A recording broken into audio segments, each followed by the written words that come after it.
Hi, everybody. My name is Michael Zornick, and welcome back to the Code Show. Today, we're going to continue working on our conference application that we've been building in iOS. But before we get started, I want to talk about a couple little things that I did offline just to make sure everybody's up to sync. So the first thing is that we do have the repo here hosted on GitHub, and it is public. So if you want to, participate and add things, you're more than welcome to. But there were two specific typos that I made in some of the earlier episodes. So just to show you what was fixed. The first one was just in the repo name itself. I got a little extra with the R's, and we had red arrow with 3 R's as both the repo name and the in the side of the README. So that's been fixed. And then the other little fix is inside of the bundle ID. The bundle ID was with TC, and it should have been .tv. So that's been fixed, and that is already live in the repo. So back to our application. So today what we're going to do is we're going to kind of try to finish up some loose ends.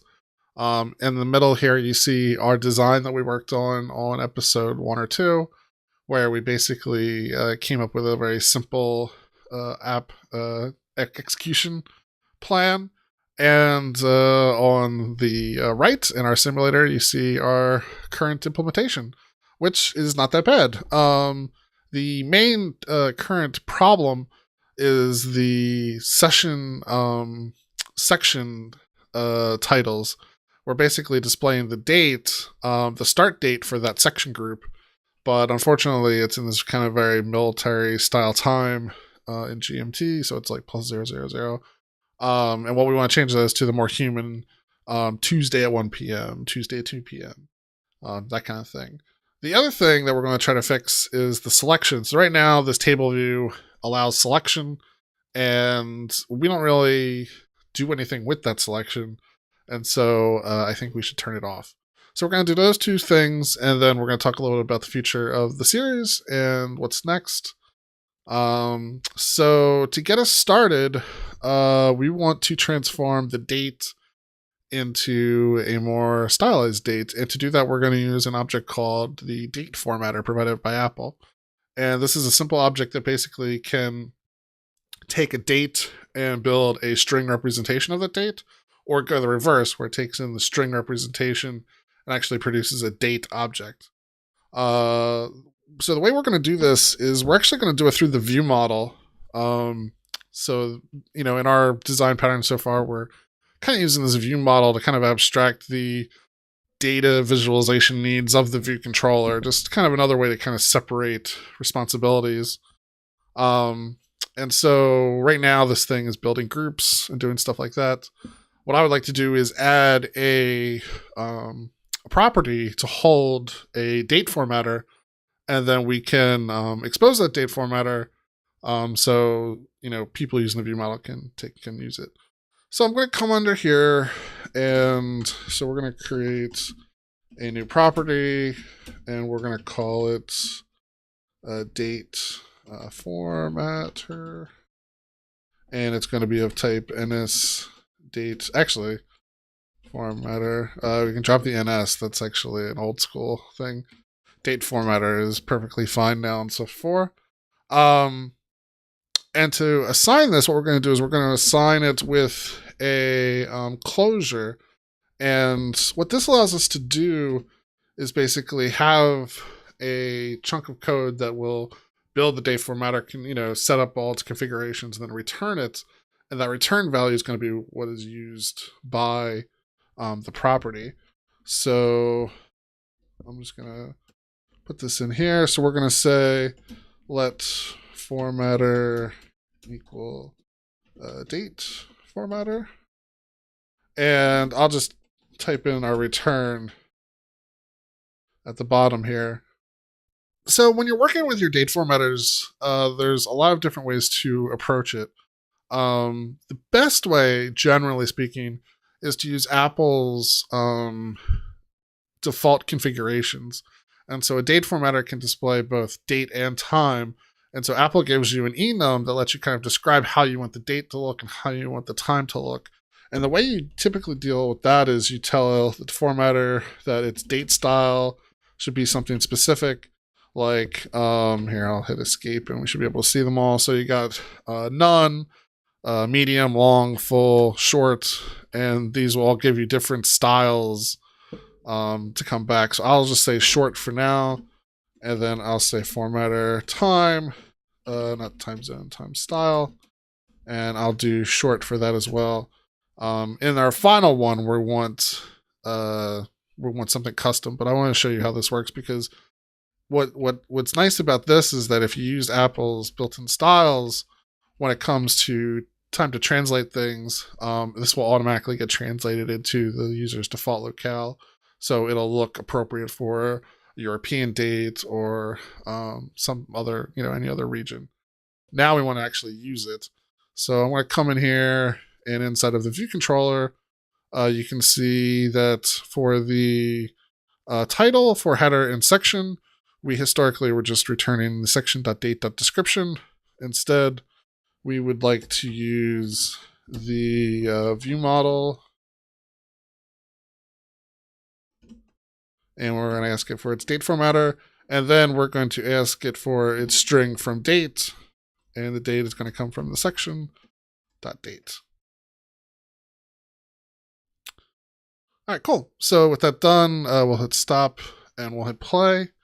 So now our sections show off with a little, month, day, year with 9 a.m., which, that's looking pretty nice. But if we come back to the mock-up, of course, we want a Tuesday at 1 p.m. So another thing you can do if you really need something, custom like that, is to, instead of using Apple's styles, you can define a custom style.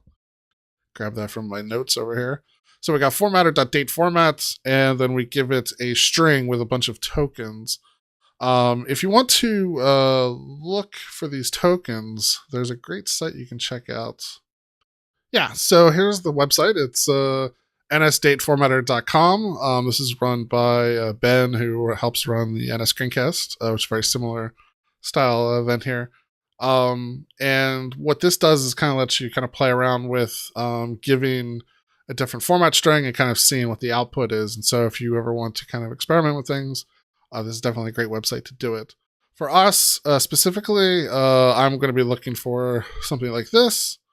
So now we see Monday, February 19th, 9 a.m. Actually, I'm going to cut out the February 20th, February 19th stuff. That's not actually what I wanted for the final release. I think we just wanted Tuesday, comma, and then the time. Yeah, so we'll keep that comma in there.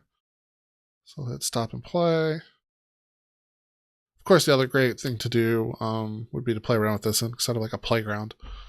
But our build times are pretty short right now, so it's not too bad. Cool. So we've got our section headers appropriately titled Monday 9 a.m., Monday at 10 a.m. That looks really nice. And yeah, I'm pretty happy with that. And so the next little thing I want to do was just to turn off selection. That's going to be pretty easy to do. Inside of our view controller, we've already got a configure table view implement method. So I'm just going to add one more command to it and just say allow selection equals false. And we'll rebuild. And so now our table view shows all the data, but does not allow selection. So there's no kind of false assumption that you'll be able to tap it and actually view anything. Of course, hopefully in the future, we'll be able to tap things and view details. But if we were to ship the application like this, I would think that you should disallow selection, just because there's nothing that's going to be able to be done from it. Cool. So yeah, that's about it for today. What in the next couple episodes, what we're going to start to do is we are going to look at some existing or previously existing conference applications and take some of their data and try to use that data to kind of dictate how our app should start to evolve. And through that, we'll be able to actually have a much more, I think, detailed experience of the session list and the possible things that you might want to see in there. So we'll take a look at that, and through that we'll construct a JSON file, which will kind of be the data file that will power the application. So that'll have information on the conference and the speakers and different things like maybe the theme, so what the app should actually look like for recording, like colors and fonts. It could also have other things like terminology. This was something that we did in our previous conference apps where different conferences would call things different names. So like one conference would consider them attendees, another conference would consider them students. And so you want to give them kind of the style to the tools to kind of configure that terminology using. But anyway, a lot of this is, a little forward thinking, but, we should start thinking about it now that we're kind of ready for it. Cool. So with that, I'm going to leave you to check this out. Thanks for watching. If you have any feedback, I really appreciate it. And we'll see you next time. Bye-bye.